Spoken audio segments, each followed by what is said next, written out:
Disney might not be happy with EA and Ars Quo's treatment of the Star Wars franchise as it and Ars Quo. Disney is breathing life back into the old Lucasfilm Games studio, as a grand total of 7 job listings, ranging from producer to brand marketing manager. This is where it gets few. Still here? In light of those quotes, perhaps EA is looking to break off its relationship with Disney when it comes to Star Wars, but the feeling could be mutual.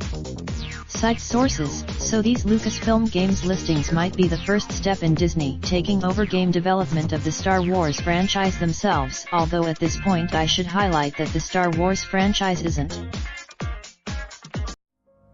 Raindrop, drop top smoking, no cooking the hot pot. Fucking on your bitch, yeah, that. Looking up, open the park.